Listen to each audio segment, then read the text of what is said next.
great way to up your game. And I think even if you don't want to, a really great profile pic today for everybody to look.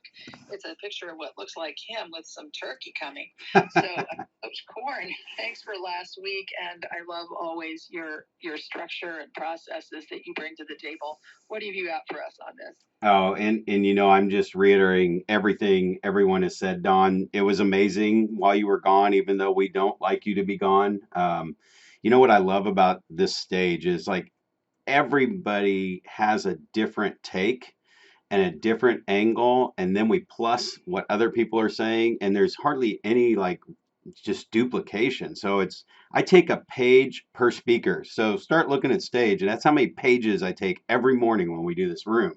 And I don't even wonder why I grew up in the Midwest. I sell 100 properties a year here and do that. I've done it for 20 plus years, and you could sit there and be hung up on why wasn't I born in California where I could learn to sell 100 homes a year?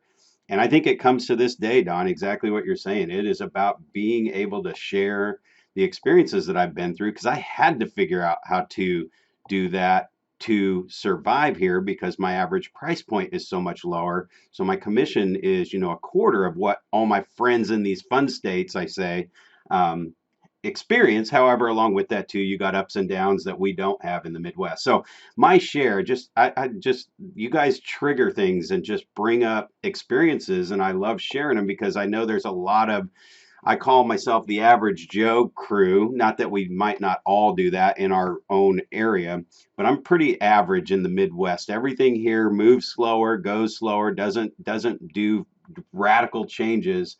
And I know there's a lot of people that go through the same thing. So my share today goes back to what Dr. Connor was saying about the micro challenges.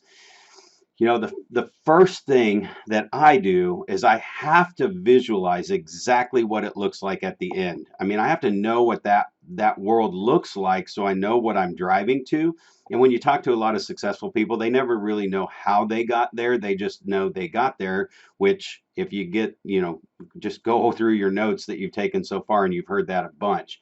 But it's like, I have to have a clear vision of what that looks like. The next step is determining what is the very next step that I need to start moving towards that direction and not focusing on the second step or the third step or, oh my gosh, I got to get this whole timeline planned out to get to that end vision.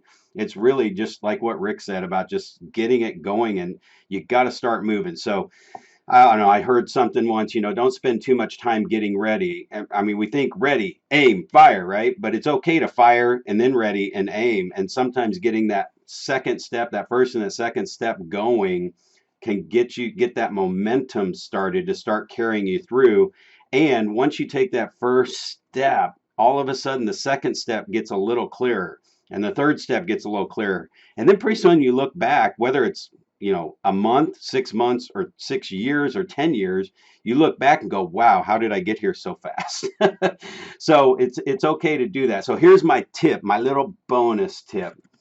What I do is I find it whenever I got that vision and that challenge that's in front of me, what I do is I start looking for the people that have already done it, either done something similar to that, or they're on that path, or they've already done it. And my on purpose next step is to get in touch with them, connect with them, so that I can ride the coattails of where they've been. I just recently took on a challenge of helping 138 agents in an office. And I'm not going to figure out how to do this. I'm already looking at the top 25% real estate offices that are already doing what I'm doing. And I'm going to culminate all that information by connecting with those people and figuring out what that next step is. So that would be my share today is get that visualization and just take a step. The next step will show up and find people that have already been there. Like these people on the stage, I'm looking at bios all the time to figure out who's already like on that path. And I've used that several times here to go, hey, I'm doing something like that. Can I find out what you went through on that? Absolutely. And this group shares all day long. So thank you for allowing me to be a part of last week and continuing. I didn't botch it so bad that you kicked me out of the group. So that's a great thing.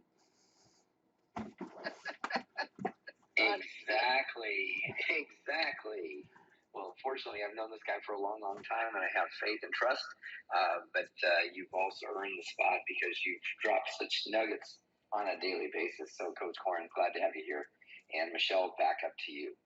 Yeah, and I just want to say that I love that idea about sometimes it's fire, and then ready. You do it backwards, and I know a lot of successful people who've done that. Back in the day, and it still happens.